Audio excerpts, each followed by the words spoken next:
जय हिंद ऑफिसर्स, क्या हाल चाल आपके भाई। स्वागत है आपका प्राइवेट चैनल एनडीए पर जीत पर।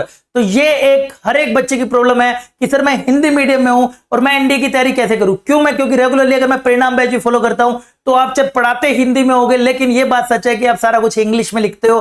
तो मेरे को इंग्लिश को लिखने में और मैं जो आप प्रैक्टिस के लिए होमवर्क देते हो वो भी इंग्लिश में ही बुक में से देते हो। तो मैं अब कैसे करूं, क्योंकि मैं हिंदी मीडियम से हूं। तो मैं आज आपको एक तरीका बताऊंगा कि कैसे आप अगर हिंदी मीडियम से हो तो तब भी आप आसानी से इंग्लिश मीडियम के किताबों को पढ़ के भी आसानी से आप भाई साहब एनडीए के अंदर कंपीट कर सकते हो आसानी से। क्योंकि मैं भी खुद हिंदी मीडियम तक था 10वीं क्लास तक, उसके बाद जब मैंने कैसे करा वही बात मैं आपके साथ शेयर करना चाहूंगा। तो ध्यान से सुनिएगा, वेरी वेरी इंपॉर्टेंट बात है, इसको इंप्लीमेंट करिएगा। थोड़ा सा आपको थोड़ी सी मुश्किलें आएंगी, लेकिन कुछ चैप्टर के बाद आपको काफी ज्यादा आसान लगेगा और आप खुद ही बोलेंगे यस सर मेरे को बहुत बेनिफिट हुआ इस वीडियो से। देखिए, सबसे पहले है कि स्टडी कंप्लीट फ्रॉम में। देखिए, अगर आप हिंदी मीडियम से हो तो आपकी 11वीं की क्लास की बुक बहुत जरूरी है, एनसीईआरटी के लिए 12वीं की बहुत जरूरी है। अब आपको सब कुछ वहां पे हिंदी में लिखा हुआ और इंग्लिश में आपको काफी सारे वर्ड्स में पहचानने में दिक्कत आएगी। तो आपको ये ध्यान देना है कि आपको सारा का सारा मैथ्स अगर इंग्लिश में भी आप लिख रहे हो तो वो कंप्लीट बेसिक से पढ़ना है। ऐसे अब आप काम नहीं कर सकते कि भाई आपने ये पढ़ा था तो शायद ये होगा, मैंने थोड़ा सा वहां पढ़ा था थोड़ा सा वो, आपको बहुत कंफ्यूजन क्रिएट हो जाएगी। आप बिल्कुल बेसिक से जाइए। यानी कि अगर आप बात करते हो क्लास 11वीं की तो आप सेट्स चैप्टर से स्टार्ट कर सकते हैं। ये मैंने परिणाम बैच में अपने करा दिया है, तो अब वहां से सेट्स से आप स्टार्ट करेंगे और बिल्कुल बेसिक से, यानी कि उसके अंदर छोटी छोटी चीजों के बारे में पता हो और वो आप अपनी बुक से भी कंपेयर करते हुए चलेंगे। सबसे इंपॉर्टेंट है बेसिक से आप करेंगे, क्योंकि बीच में से आप रैंडमली कोई चैप्टर करेंगे, पहले चैप्टर से ना स्टार्ट होकर 11वीं के आप किसी और चैप्टर से रैंडमली स्टार्ट होंगे तो कंफ्यूजन होना बिल्कुल जायज है, बिल्कुल जायज है। क्योंकि वो चीजें वहां पर है और वो हिंदी से इंग्लिश में लिखी हुई होगी तो मुश्किल हो जाएगी। दूसरा, आपको क्या चीजें ध्यान देनी है, इसके बाद सबसे इंपॉर्टेंट आता है सेल्फ स्टडी। जो भी मैं आपको होमवर्क देता हूं या आप खुद से आप घर बैठे किसी भी बुक से कर रहे होते हो परिणाम बैच के बाद, तो भाई स्टार्ट आपने हमेशा एनसीईआरटी से करना। मानता हूं आप पीवाईक्यू भी करोगे, आप आगे शीट भी करोगे जो मैं आपको शेयर कर रहा हूं, लेकिन आप हमेशा स्टार्ट करेगा एनसीईआरटी से। उससे क्या होगा, आपको थोड़ा सा आइडिया होने लगेगा कि इस चीज का मतलब क्या होता है। भाई इस सेट का मतलब ये होता है, इस ब्रैकेट्स का मतलब ये वाला ब्रैकेट का मतलब ये होता है। फिर अगर हम बात करें वेन डायग्राम को, ये हम क्या बोलते हैं, मतलब हर चीज का आपको ना धीरे धीरे मतलब आने लगेगा। और ये मत समझिएगा कि आपने पहला चैप्टर में 2 दिन ट्राई करा और 2 दिन में काम बन गया।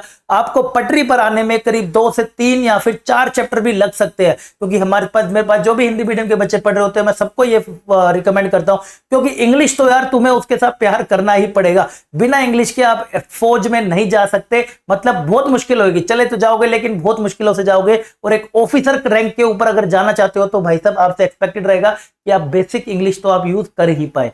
राइट, तो आपको स्टार्ट करना है बिल्कुल एनसीईआरटी से आपने स्टार्ट करना है और यूज बोथ बुक्स। आपने क्या करनी है, जैसे कि आपने सेट चैप्टर पढ़ लिया, मैंने आपको होमवर्क दिया, आप एक बगल में हिंदी मीडियम की बुक्स रखेंगे और बगल में वही इंग्लिश मीडियम की एक बुक खरीद लीजिए। अब आपको, मैं भी देखो ऐसे ही करता था, हाँ मेहनत लगेगी यार, मेहनत लगेगी, मैं भी शुरू में करता था, लेकिन ये बात सच है मुश्किल से हिंदी पे मेरे को इंग्लिश में एक बार शिफ्ट होने में कि उसका क्वेश्चन हिंदी में पढ़ लिया, इसका इंग्लिश में पढ़ लिया, थोड़ा सा एक बार मैचअप करने में, चीजें सीखने में, थोड़ा डिक्शनरी की हेल्प से, थोड़ा गूगल की हेल्प से कर करा के मुश्किल से आपको वैसा 3 चैप्टर लगेंगे, 4 चैप्टर पढ़े मिल लगेंगे और आप बिल्कुल फ्लो में आ जाओगे। आपको ये समझ आने लग जाएगी यार इसका मतलब क्या होता है, और आपको एक दिन आएगा आप खुद ही नहीं उठाओगे ये बुक और सीधा आप इस पे स्विच हो जाओगे। क्योंकि ये इंग्लिश आपकी एसएसबी में भी काम आने, क्योंकि एसएसबी भी तो निकालना है ना, हमें सिर्फ रिटर्न तक नहीं रहना।